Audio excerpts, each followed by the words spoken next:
សូមជូនកម្មវិធីកេរដំណែលចម្រៀងខ្មែរសូមជូនកម្មវិធីកេរដំណែលចម្រៀងខ្មែរ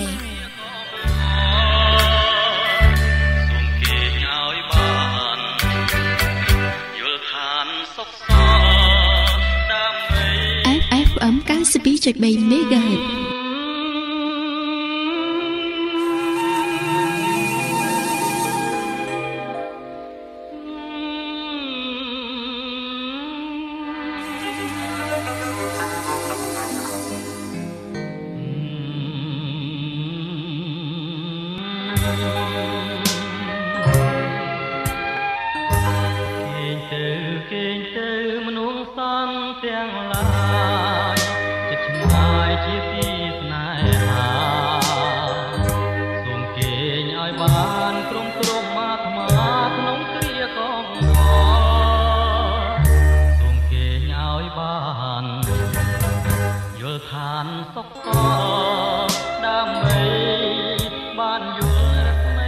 ខ្ញុំសូមលំអរកាយគ្រប់នឹងជម្រាបសួរលោកស្រីអ្នកនាងកញ្ញាប្រិយមិត្តលោកយាយលោកតាអ៊ំពូមីមីងបងប្អូនប្រជាពលរដ្ឋប្រុសស្រីដែលកំពុងតែតាមដានស្ដាប់កម្មវិធីរបស់វិទ្យុភ្នំក្រាំងដីមាសកម្រិត 92.3 MHz ខេត្តកំពង់ឆ្នាំងទាំងអស់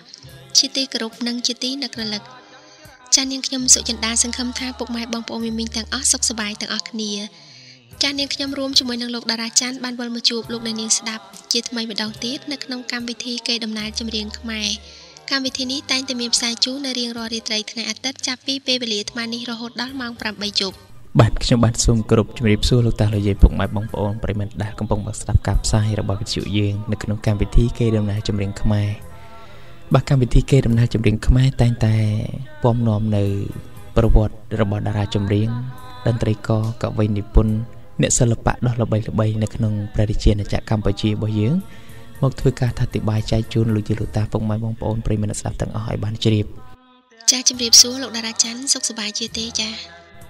បាទជម្រាបសួរបាទខ្ញុំបាទសុខទុក្ខជាធម្មតាទេអរគុណច្រើនហើយចំណែកបាទអ្នកនាងចិន្តាវិញបាទសុខទុក្ខយ៉ាងណាដែរចានាងខ្ញុំសុខសប្បាយទេអរគុណច្រើនឥឡូវនេះក្នុងកម្មវិធីផ្សេងៗរបស់វិទ្យុភ្នំក្រាំងដីមាសគឺយើងទាំងពីរនាក់តែងតែធ្វើជាដៃគូគ្នានៅក្នុងកម្មវិធីមួយចំនួនឥឡូវនេះវិលមកជួបគ្នាវិញទាំងអស់អត់បែកគ្នាដូចពីមុនទៀតទេមែនទេបាទជាការពិតណាស់បែកគ្នាមួយរយៈឥឡូវលែងបែកគ្នាហើយដូចបទចម្រៀងថាជាងលែងបែកគ្នាទៀតហើយណាចាអរគុណច្រើននៅក្នុងកម្មវិធីកេរដំណែលចម្រៀងខ្មែរគឺលោកយាយលោកតាអ៊ំពូមីមីងអស់រយៈពេលប្រហែលសប្តាហ៍នេះបានតាមដានអំពីការធ្វើអត្ថាធិប្បាយប្រវត្តិរបស់តារាចម្រៀងកាលពីសម័យទសវត្សរ៍ឆ្នាំ60និងឆ្នាំ70ចាគឺលោកមីហុកសេងចាស់បានអស់រយៈពេល7សប្តាហ៍ហើយសប្តាហ៍នេះគឺជាសប្តាហ៍រាត្រីទី8ដែលនឹងលើកយកការធ្វើអត្ថាធិប្បាយអំពីប្រវត្តិរបស់លោកមីហុកសេងតាក់ទងជាមួយនឹងជីវិតស្នេហារបស់លោកវិញម្ដងចា៎បាទប៉ុន្តែនៅក្នុងកម្មវិធីជាធម្មតាគឺមុននឹងធ្វើការអត្ថាធិប្បាយចែកជូនលោកយាយលោកតាពុកម៉ែបងប្អូនជាបន្តឲ្យបានជ្រាបនោះកម្មវិធីសូមរៀបចំបទចម្រៀងដែលជាកិច្ចស្វាគមន៍ជាមុនសិនដែលនៅក្នុងរាត្រីនេះខ្ញុំបាទសូមរៀបចំបទចម្រៀងដែលជាការបកស្រាយដោយអត្រិសម្លេងមីស៊ីនស៊ីស្មុតរួមជាមួយនឹងអ្នកស្រីរស់សេរីសុទ្ធាបទនេះមានចំណងជើងថានគររកម៉ែដូច្នេះសូមលោកយាយលោកតាអ៊ំពូមីមីងទាំងអស់រីករាយស្ដាប់កំសាន្តពីកម្មវិធីដោយមេត្រីគ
ទេណាប្រលឹងកាយឲ្យគុំខំសុខមួយភ្លើកអបណាងតែឆៃច្របងចានដល់សុំថាកើតមិនខ្លាចកូនខើកូនមិនធៀងឡើយអូនអើយគុំស្មា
ស្ដាប់ជាទីគោរពនិងជាទីស្រឡាញ់រាប់អានបន្តពីរីករាយជាមួយនឹងបទចម្រៀងមួយបទពីកម្មវិធីដែលជាកិច្ចស្វាគមន៍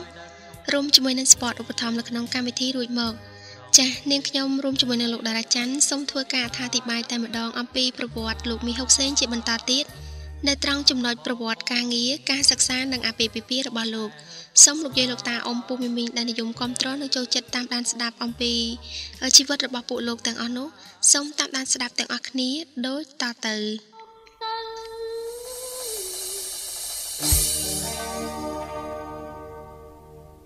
តាប្រុសនៅគិតដល់ណា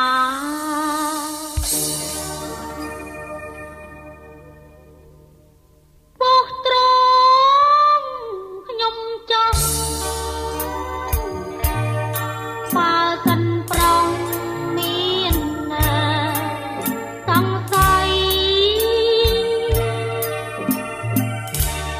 ខ្ញុំតាំងចិត្តក្រោមមុនដៃប្រងសង្សារពោះត្រង់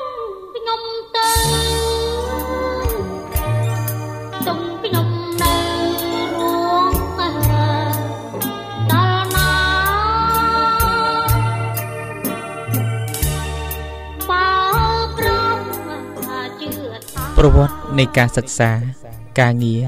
និងអាពាហ៍ពិពាហ៍របស់លោកមីហុកសេង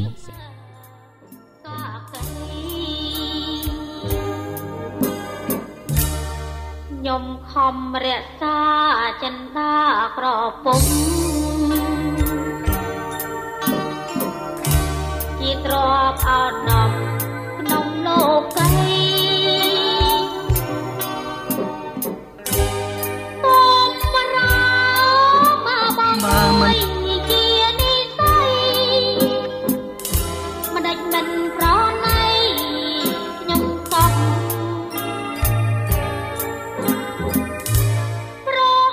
ដោយសារឪពុកជាទាហាន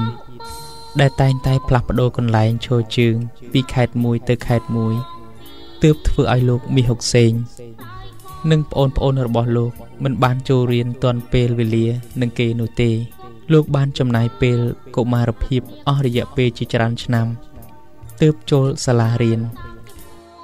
បើតាមប្រសាសន៍លោកមីមេងហៀងទម្រាំបងប្រុសមីហុកសេងរបស់លោកចូលសាលាបឋមសិក្សា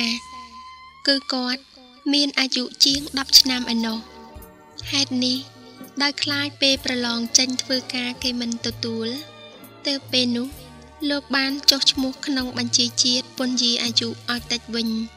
គឺពន្យាមកដាក់ឆ្នាំរោងដូច្នេះ ត្រូវនឹងឆ្នាំ1941ដើម្បីងាយស្រួលក្នុងការប្រឡងចេញធ្វើការពេលនោះឪពុករបស់លោកបាននាំចូលទៅសាលាបារាំងឈ្មោះសាលា François Boudouin ហើយរហូតមកដល់អំឡុងឆ្នាំ1952 1953ទើបគាត់រៀនចប់បឋមសិក្សាបន្ទាប់មកលោកបានចូលសិក្សាថ្នាក់អនុវិទ្យាល័យព្រះស៊ីសុវត្ថិនិងបានបញ្ចប់កម្រិតឌីប្លូមនៅឆ្នាំ1957ពេលចប់ថ្នាក់ឌីប្លូមនេះលោកមិនរៀនបន្តទេគឺពេលនោះលោកប្រឡងចេញធ្វើគ្រូនៅសាលាល្ខោនជាតិតែម្ដងគឺចេញធ្វើការដំណាលគ្នានិងធ្វើគ្រូដូចគ្នាជាមួយលោកដរ៉ានិងលោកមាសគកមិត្តភក្តិកវីនិពន្ធរបស់លោកដែរវងភ្លេងលេងក៏ក្រែងវៀតវងប្រងស្រីប្រុងដំរងចូលវងរបាំទាំងគូក្រោកឈូឡើងរំកាញ់ក្បាច់ទុនទាំតាមលំនាំតន្ត្រីចាំរៀងច្រៀងសូរសៀងឡើងថាអោក្លិនបុផាចំប៉ាគុនធាតមកថ្មីចំប៉ាធម្មតារីកនៅក្នុងព្រៃឬចំប៉ាស្រីរីកពីផ្ទៃសងស្ងួនខ្ញុំស្នេហ៍តែក្លិនការចំប៉ានៅលើកែស្វាជាងផ្កានានាក្នុងសួនវាសនាចាំមកឲ្យយើងជួបជួនទៅក្លិននឹមនួនអងរួនចិនដារៀមបងចំប៉ាការឆ្លើយថាមិនដេចទៅបើសិនជាបើនាងនៅទំនេរដូចបងបើព្រមសូមចាស់ការគុំសៅមកយើងសាងបំណងសងរកได้ส่งទៅអើយ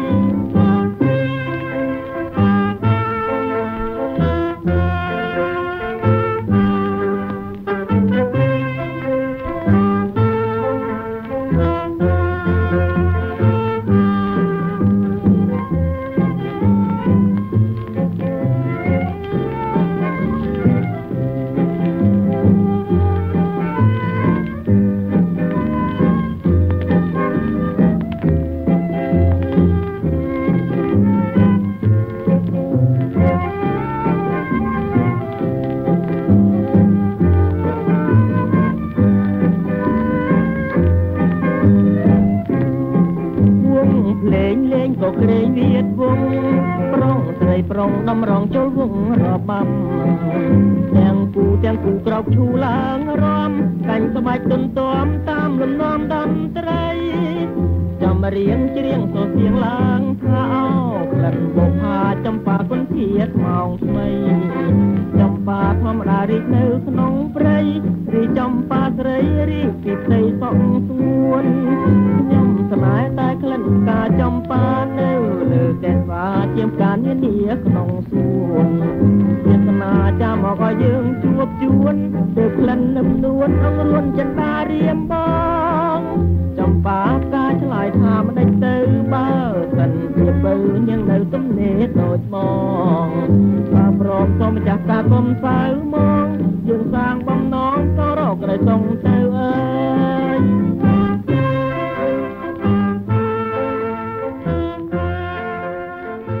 និយាយដល់ត្រង់នេះលោកមាសម៉េងហៀងក៏ឆ្លៀតបញ្ជាក់ផងដែរគឺនៅពេលលោកមាសហុកសេងរៀនចប់ថ្នាក់ឌីប្លូមក្នុងអំឡុងឆ្នាំ1957នោះឪពុកម្ដាយលោកក៏រៀបចំសំគុំឲ្យលោកមានគូក្រងក្នុងពេលនោះទៅភរិយាលោកឈ្មោះសួសសុគន្ធធារីជាអ្នកភូមិកគីធំស្រុកគៀនស្វាយខេត្តកណ្ដាលកាលនៅវ័យក្រមុំកញ្ញាសួសសុគន្ធធារីមានរូបសម្ផស្សស្រស់ស្អាតណាស់ចំណែកមូលហេតុនាំឲ្យលោកមាសហុកសេងស្គាល់និងចាប់ចិត្តប្រតិព័ទ្ធលើក្រមុំភូមិកគីធំរូបនេះលោកមាសម៉េងហៀងមានប្រសាសន៍ថាកាលនោះកញ្ញាសួសសុគន្ធធារីក៏បានប្រឡងជាប់ថ្នាក់ឌីប្លូមដោយលោកមាសហុកសេងដែរហើយពេលនោះនាងបានប្រឡងចូលធ្វើពេទ្យប៉ុន្តែប្រឡងមិនជាប់ហេតុនេះនាងក៏ងាកមករៀនកាត់ដេរវិញពេលនោះនាងបានស្នាក់នៅជាមួយអ៊ំប្រុសរបស់នាង គប់ជួនអីកូនប្រុសរបស់អ៊ំប្រុសនាងគឺជាមិត្តភក្តិរបស់លោកមីហុកសេងហេតុនេះពេលលោកមីហុកសេងទៅលេងផ្ទះនោះក៏បានស្គាល់នាងហើយក៏លួចស្រឡាញ់នាងចាប់ពីពេលនោះមកលុះបន្ទាប់ពីរៀបការជាមួយនាងសុសគុណធីរីអ្នកទាំងពីរក៏សាងសុភមង្គលជាមួយគ្នារហូតមកព្រមទាំងបង្កើតបានកូនរហូតដល់ទៅ13នាក់ឯណោះពេលឮដូច្នេះមិនអ្នកស្ដាប់ប្រហែលជាមានអារម្មណ៍អស់សំណាចហើយមើលទៅចំពោះចំនួនកូនរបស់អ្នកចម្រៀងជើងចាស់ដ៏ល្បីល្បាញរូបនេះគឺតដំណរពីឪពុករបស់លោកដែលមានកូនរហូតដល់ទៅ23នាក់ចំណែកលោកមីហុកសេងក៏មានកូនច្រើនរហូតដល់ទៅ13នាក់ដែរគឺសុទ្ធតែជាបុរសខ្លាំងពូកែបង្កើតកូនពេលសម្ភាសនៅក្នុងស្ទីឌីយោវិទ្យុទនេ FM 102.5 MHz មកដល់ត្រង់នេះហើយទើបមានការលាន់មាត់ថាអូទាំងឪពុកនិងបងប្អូនលោកសុទ្ធតែមានកូនច្រើនទាំងអស់លោកមាសមេងហៀងមានប្រសាសន៍របៀបលេងសើចថានឹងកុំតែរបស់ប៉ុលពតចូលមកដល់ទេកុំអីបងមីហុកសេងមិនមែនមានកូនតែប៉ុណ្ណឹងទេគឺប្រហែលមានរហូតដល់ជាង20នាក់ដូចឪពុកលោកអញ្ចឹងដែរនិយាយអំពីកូនទាំង13នាក់នោះវិញលោកមាសមេងហៀងដែលពេលនេះមានវ័យ70ឆ្នាំទៅហើយនោះមិនបានចងចាំឈ្មោះទាំងអស់ទេព្រោះច្រើនពេកណាមួយឆ្លងកាត់រយៈពេលយូរឆ្នាំណាស់មកហើយគឺលោកនៅចាំតែ5នាក់ប៉ុណ្ណោះក្នុងនោះរួមមានកូនទី1ឈ្មោះមាសកេសរអរុនីស្រីកូនទី2ឈ្មោះមាសនីណាប្រុសកូនទី3ឈ្មោះមាសនីកូលស្រីកូនទី4មាសប៊ុននីតស្រីកូនទី5ឈ្មោះមាសឡាម៉នប្រុសក្នុងចំណោមកូនទាំងនោះគឺមានតែលោកមាសឡាម៉នម្នាក់គត់ដែលនៅរស់ឆ្លងផុតពីរបបប៉ុលពតក្រៅពីនេះសុទ្ធតែស្លាប់ក្នុងចំនួនប៉ុលពតជាមួយឪពុកម្ដាយទាំងអស់តែទោះយ៉ាងណាលោកមាសឡាម៉នក្រោយពេលរំដោះបន្តិចក៏បានស្លាប់ដែរព្រោះតែក្រំគ្រារូបកាយ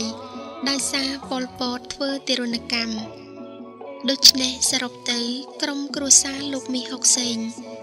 គ្មានសេះសល់កូនចៅម្នាក់បន្តពូជពង្សវង្សត្រកូលឡើយកុកហាតាអាញខ្លាញ់ហាទាំងគូអូនឯងកំទៅយូអូនឯងកំទៅយូក្រែងបងបានគេបើបានទៅអូនក្រន់ថ្មបំពេបើបានទៅគេមាសស្នេហ៍អើយគុំទ្រង់ស្ដាយក្រោយមាសស្នេហ៍អើយគុំទ្រង់ស្ដាយក្រោយកុកហាតាអាញខ្លាញ់ហាទាំងគូអូនឯងកំទៅយូអូនឯងកំទៅយូក្រែងបងបានគេបើបានទៅអូនក្រន់ថ្នមបំពេបើបានទៅគេមាសស្នេហ៍អើយគុំទ្រង់ស្ដាយក្រោយមាសស្នេហ៍អើយគុំទ្រង់ស្ដាយក្រោយ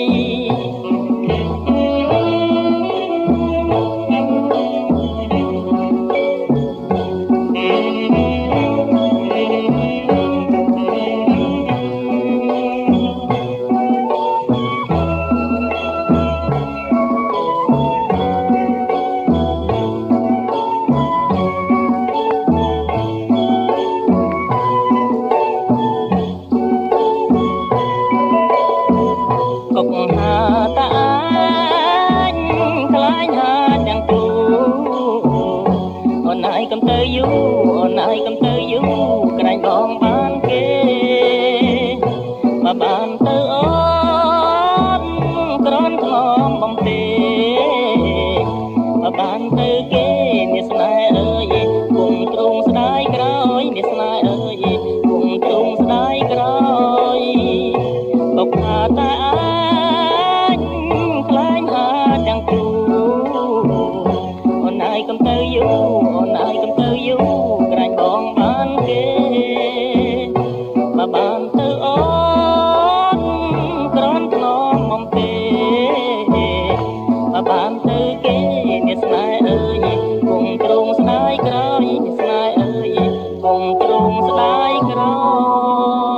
ងាកមកចាប់អារម្មណ៍អំពីការសិក្សាវិញ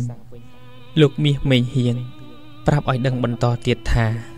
បងប្រុសមាសហុកសេងរបស់លោកពូកែខាងភាសាបារាំងណាស់គឺពូកែដោយលោកចៅសេងបញ្ញវន្តខ្មែរដែលបានប្រឡងជាប់លេខ1ខាងភាសាបារាំងនៅប្រទេសបារាំងដែរហេតុនេះដោយសារតែមានចំណេះខាងភាសាបារាំងខ្ពស់សូម្បីតែលោកហងធុនហៈដែលជាសាស្ត្រាចារ្យល្ខោននិយាយដ៏សែនល្បីល្បាញនិងជាអ្នកគ្រប់គ្រងសាលាល្ខោនជាតិនៅចំនួននោះក៏គោរពលោកមាសហុកសេងដែរគឺពេលណាលោកសរសេរអត្ថបទជាភាសាបារាំងសម្រាប់ប្រើប្រាស់ជាផ្លូវការណាមួយ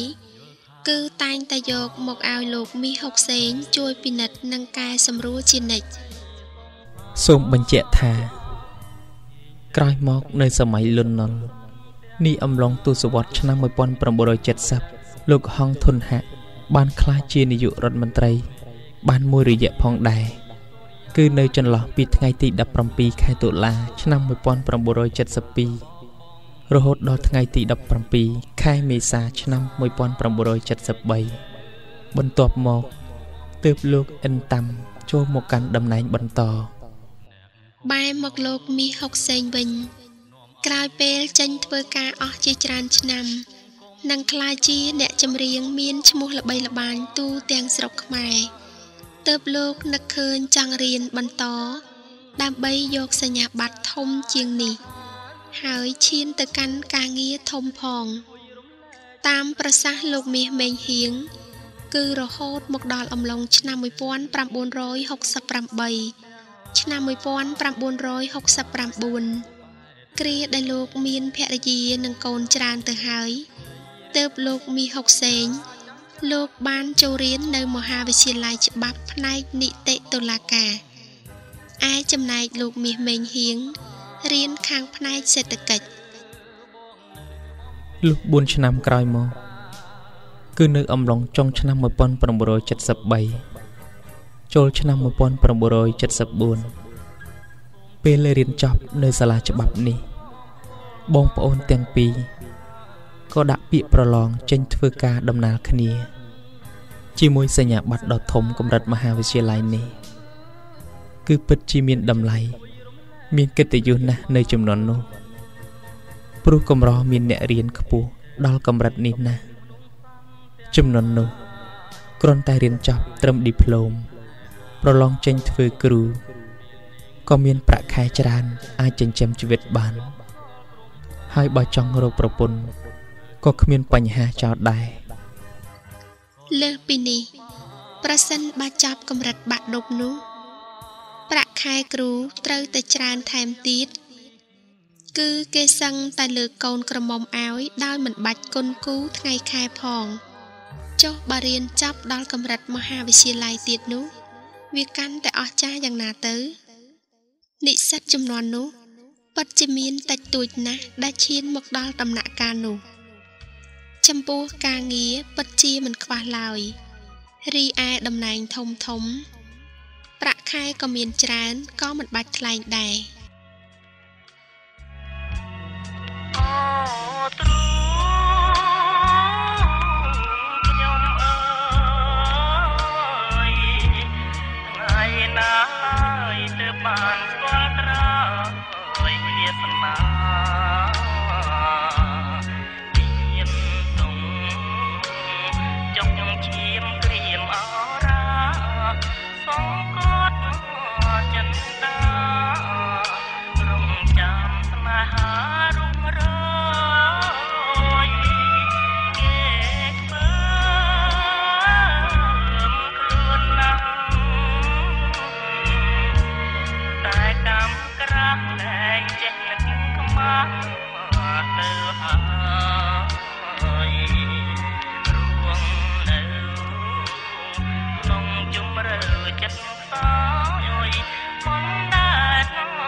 ដែលគុំសំទាំងយំ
យកស្នេហ៍ខ្ញុំ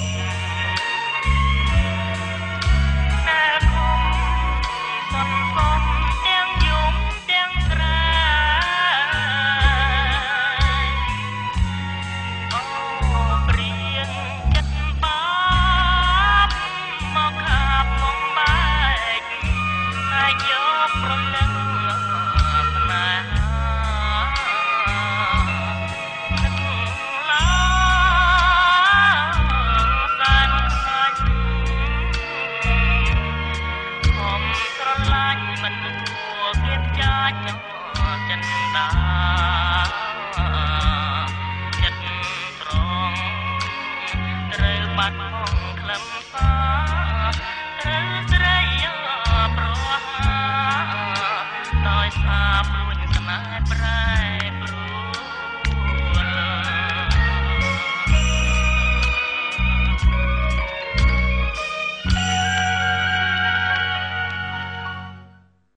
ក្រឡេកមកលោកមាសហុកសេងវិញពេលប្រឡងចេញធ្វើការលោកទទួលបានលទ្ធផលយ៉ាងល្អហើយពេលនេះរដ្ឋាភិបាលលន់នល់គ្រោងរៀបចំតែងតាំងលោកធ្វើជាចៅហ្វាយខេត្តក្រចេះហើយមុននឹងចូលកាន់តំណែងដ៏ធំនេះរដ្ឋាភិបាលគ្រោងនឹងបញ្ជូនលោកទៅសិក្សានៅប្រទេសបារាំងចំនួន3ខែសិនប៉ុន្តែជាប្រការដ៏គួរឲ្យសោកស្ដាយនៅសល់តែប្រមាណ1ខែទៀតលោកចេញទៅសិក្សានៅប្រទេសបារាំងទៅហើយស្រាប់តែទាហានប៉ុលពតចូលមកតែម្ដងឯលោកមាសមេងហៀងគេក៏គ្រោងតែងតាំងជាស្នងការប៉ូលីសនៅខេត្តបៃលិនដែរមកដល់ចំណុចនេះលោកមាសមេងហៀងសរសើរបងប្រុសរបស់លោកថាខណៈនោះគាត់មានប្រពន្ធនិងកូនច្រើនណាស់ទៅហើយនៅតែអាចទៅរៀនបានទៀតនិងថែមទាំងរៀនពូកែទៀតផង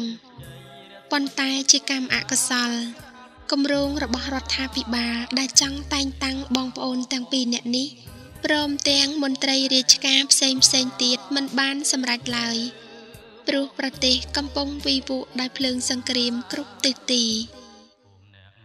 ស្ថានភាពនយោបាយក្រឡាប់ចាក់រកស្មានមិនត្រូវ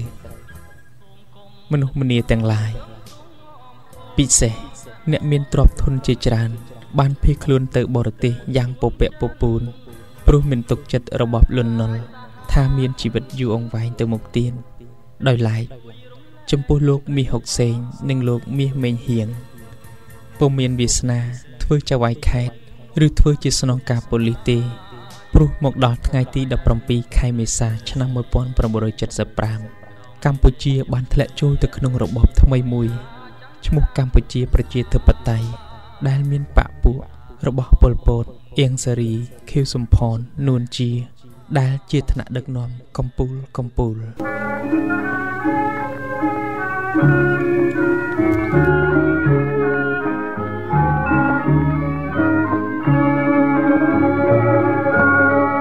គេរួងក្នុងលោកមានជោគវាសនាស្គាល់ជាតិស្នេហាតែអង្គចាចិញ្ចឹមបាយលោហិតជីវិតដូចគ្នាកម្មវិធីមានក្រែងបងវាយឲ្យឆ្លងពួកជ្រំរស់មានសង្ឃឹមក្រំនឹមតណ្ហាតស៊ូយ៉ាងណាគេមានមេត្តាអរកម្មដឹងថាខ្លួនត្រូវគេស្អប់ជាមកប់ទូក្រមទៅតាមលំនាំកម្មផលមានសង្ឃឹមបងរស់នៅកប់ថ្ងៃព្រោះមានតម្លៃតែកងវល់បើភ្នែកពេលណាសង្សារមកដល់ចោះអង្គកអីខ្ញុំអាគោទ្រង់ណាស់ត្រូវគេគំរាមចងក្រៀមឲ្យងៀមតែក៏មុតឈាមក៏ជាដុំហើយគេនៅតែភ្លេចភ្នែកឃើញខ្ញុំស្រែកយំមុំអើយប្រហាបងទៅ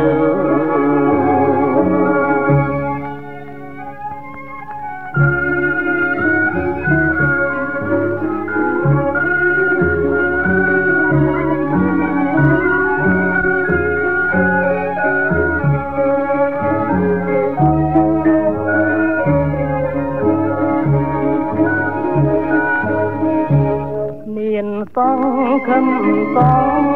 រស់នៅសពថ្ងៃរស់មានតម្លៃតែកង្វល់បើស្នេហ៍ពីពេលណាចង់ខាមកដល់ចោះអង្គកអីខ្ញុំអាសូរទ្រង់ណាស់ត្រូវគេគំរាមចងត្រៀមឲ្យស្ងៀមលើកក៏មួនឈាមក៏ជាដងហើយគេនៅតែភ្លេចភ្នែកឃើញខ្ញុំស្រែកយំមុំអើយប្រហាបងទៅ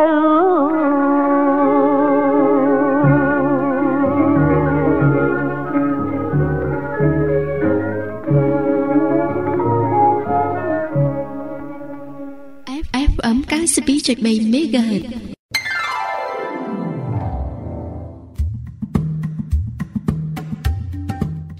ថ្ងៃនេះជីវិតរស់នៅដ៏មមាញឹករបស់មនុស្សយើងគឺមិនអាចជៀសផុតពីការប្រឈមមុខទៅនឹងជំងឺនោះទេសារធាតុពុលបរិស្ថានមិនល្អជំងឺឆ្លងដែលបណ្ដាលមកពីមេរោគសេរីនៅក្នុងបរិយាកាសការមានកង្វល់ទុក្ខព្រួយមានភាពតានតឹងការសម្រាកមិនគ្រប់គ្រាន់និងការទទួលទានអាហារមិនមានតុល្យភាពទាំងអស់នេះហើយដែលជាហេតុធ្វើឲ្យប៉ះពាល់ដល់សុខភាពយ៉ាងខ្លាំងនិងធ្វើឲ្យធ្លាក់ខ្លួនមានជំងឺហើយមនុស្សយើងម្នាក់ៗតែងតែមានប្រព័ន្ធការពាររាងកាយដែលស៊ូប្រឆាំងទៅនឹងជាតិពុលនិងមេរោគផ្សេងៗប៉ុន្តែខ្ញុំកំពុងតែដឹងថារាងកាយខ្ញុំទ្រុឌទ្រោមណាស់បែបនេះលោកអ្នកប្រឈមមុខនឹងជំងឺហើយសូមទទួលទានអាហារជំនួយសុខភាពមកពីប្រទេសជប៉ុនសុទ្ធ 100% ម៉ាហ៊ូអាហារសុខភាពម៉ាហ៊ូមានសារធាតុ beta glucan ដែលពង្រឹងប្រព័ន្ធការពាររាងកាយឲ្យសកម្មឡើងវិញជួសជុលកោសិកាដែលខូចដើម្បីឲ្យទៅសម្លាប់និងប្រឆាំងមេរោគនានាម៉ាហ៊ូជួយដល់សុខភាពការទ្រុឌទ្រោមនិងការទប់ស្កាត់ប្រភេទជំងឺដូចជាជំងឺដុសដុំសាច់ឬដុំគីសជំងឺទឹកនោមផ្អែមមានដំបៅរ៉ាំរ៉ៃជំងឺរលាកថ្លើមប្រភេទ ABC ជំងឺសើស្បែកគ្រប់ប្រភេទជំងឺឈឺសន្លាក់និងលាងសម្អាតសារធាតុពុលផ្សេងបំផ្លាញមេរោគបាក់តេរីប៉ារ៉ាស៊ីតពីរាងកាយជំងឺសរសៃប្រសាទរលាកស្រោមខួរវិទ្យុសកម្មជំងឺរ៉ាំរ៉ៃផ្សេងដែលបណ្ដាលមកពីវីរុសជំងឺខ្សោយក្រលៀននិងតម្រងនោមជំងឺសួតឬក៏ជំងឺហឺតជំងឺលើឈាមងាប់មួយចំហៀងខ្លួនជំងឺឬដងបានជំងឺក្រពះពោះវៀនរ៉ាំរ៉ៃជំងឺបេះដូងខ្លាញ់ក្នុងសរសៃឈាមឆាប់ផ្សះដំបៅពីការវះកាត់និងរលាកផលិតផលអាហារសុខភាពម៉ាហ៊ូមានវិញ្ញាបនបត្របញ្ជាអនាម័យផលិតផលម្ហូបអាហារនិងបញ្ជីការពីក្រសួងសុខាភិបាល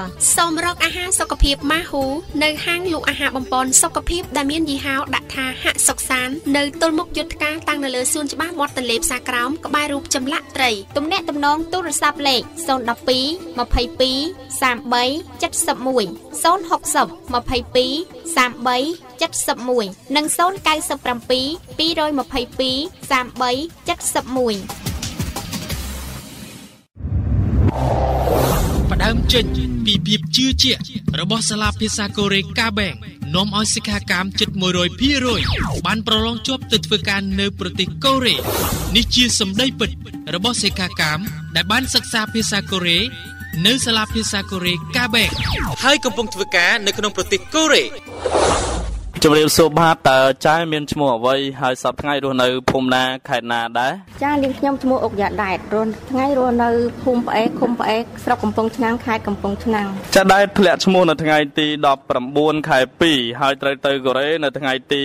9ខែ4ឆ្នាំ2013នេះមែនទេចាមែនហើយតើចាយប្រឡងវគ្គទីប្រមាណដែរចាវគ្គទី9ពីមុនចាយសិក្សានៅសាលាភាសាកូរ៉េកាបែងមែនទេចាមែនហើយតើចាយយល់ឃើញយ៉ាងណាចំពោះសេវាកម្មបណ្ដុះបណ្ដាលរបស់សាលាយើងខ្ញុំយល់ឃើញថាការបង្ហាត់បង្រៀនល្អមែនតែនលោកគ្រូតែងតែរិះរកវិធីសាស្ត្រថ្មីៗដើម្បីឲ្យសិស្សងាយចាំមេរៀននិងលំហាត់ប្រឡងប្រចាំសប្ដាហ៍គឺត្រូវច្រើនជាមួយនឹងលំហាត់នៅក្រសួងហើយពេលទៅទិញពាក្យទៅប្រឡងក៏សាលាជូនទៅការតាមដានឈ្មោះសិស្សរហូតបានទៅកូរ៉េជាស្ថាពរគឺសាលាផ្ដល់ព័ត៌មានយ៉ាងទាន់ហេតុការណ៍ខ្ញុំសូមជូនជាមតិយោបល់ដល់មិត្តភ័ក្តិបងប្អូនដែលចង់បានទៅធ្វើការនៅក្នុងប្រទេសកូរ៉េសូមមកសិក្សានៅសាលាភាសាកូរ៉េកាបែងចុះលោកអ្នកពិតជាមិនខុសបំណងឡើយអត់ទោសចាយតាទូរស័ព្ទចាយលេខប្រមាណដែរចាស់ទូរស័ព្ទរបស់ខ្ញុំគឺលេខ089351553ចុងក្រោយនេះខ្ញុំបាទសូមថ្លែងអំណរគុណដល់ចាយដែលបានចែករំលែកនៃភាព ជោគជ័យដែលផ្ដើមចេញពីការប្រឹងប្រែងរៀនសូត្ររបស់ចែផ្ទាល់ហើយសូមជូនពរចែឲ្យទៅកូរ៉េជួបតែក្តីសុខថាកែរឹតតែពេញចិត្តហើយទទួលបានតែការងារស្រួលចំពោះបងប្អូនដែលចង់ទៅធ្វើការក្នុងប្រទេសកូរ៉េសូមទំនាក់ទំនងសិក្សានៅសាលាកូរ៉េកាបែងយើងខ្ញុំដែលមានអាសយដ្ឋានទល់មុខបញ្ជាការដ្ឋាន PM ខាងកើតសាលាខេត្តកំពង់ឆ្នាំងចម្ងាយ100ម៉ែត្រឬតាមរយៈទូរស័ព្ទលេខ088883749សាលាភាសាកូរ៉េកាបែងនាំឲ្យលោកអ្នកសម្រេចបាននូវគោលដៅដ៏ពិតប្រាកដ FM 92.3 MHz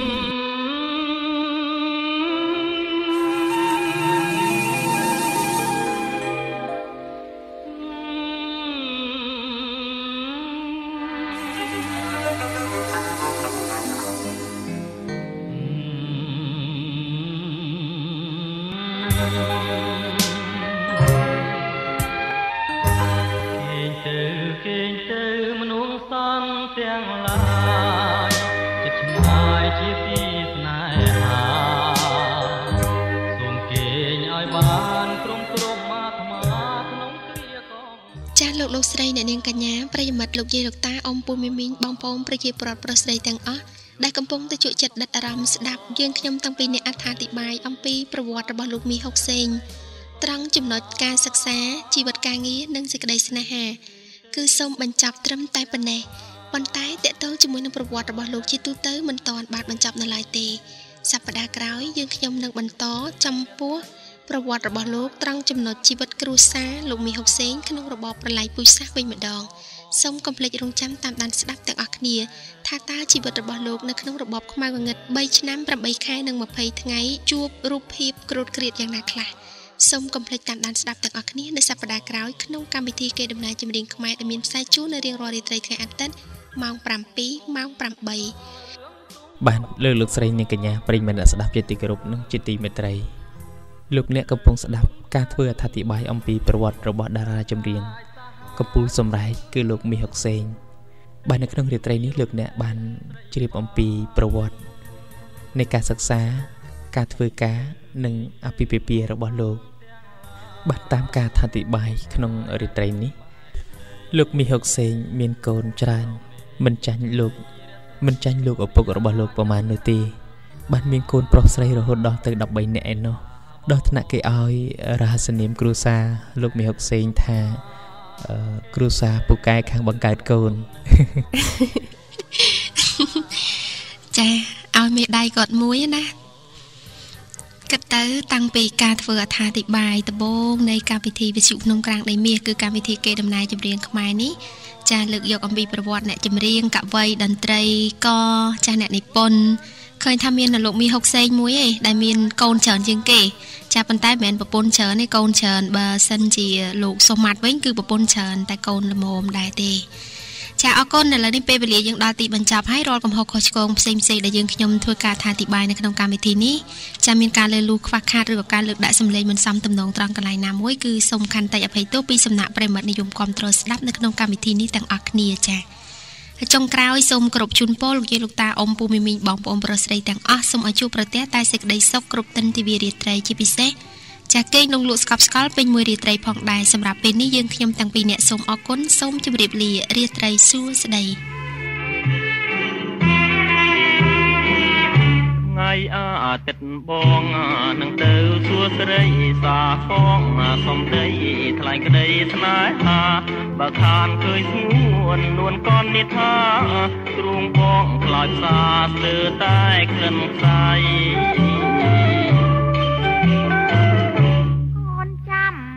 ផ្លូវប្របើជានិច្ចអត់មានពេលផ្លេចទេមហោមចំណៃណៃកនដែលមកសរងសោថ្មីចំណាយប្រថ្លៃបានអ្វីញ៉ាអូនមានទាំងសំពុនរួចមានទាំងអាវមានទាំងព្រេងម្សៅក្រំតាំងតែងខ្លួនបែកជើងកែងចោតញ៉ាស្រីស្ងួនគប់គុណរូបអូនគ្រប់ពេលវេលានេះចំមកជាប្រុសចេះមានគុំដិតចេះគូចេះគិតចំពោះសង្សារ ថ្ងៃនេះទៅសប្បាយអរយ៉ាទៅជាមួយគ្នាលោកគ្រាថ្លៃអើយ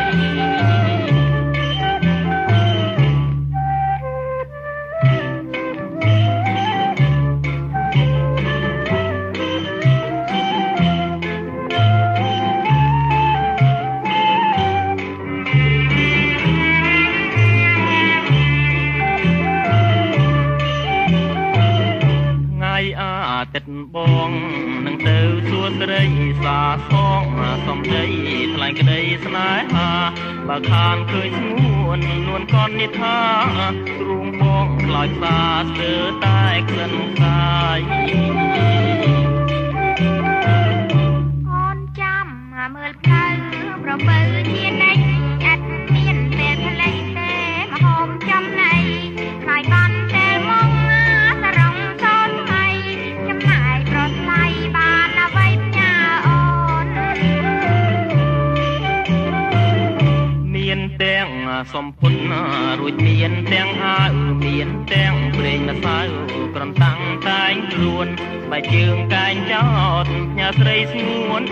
គប់គុណរូបអូនគ្រប់ពេលវេលា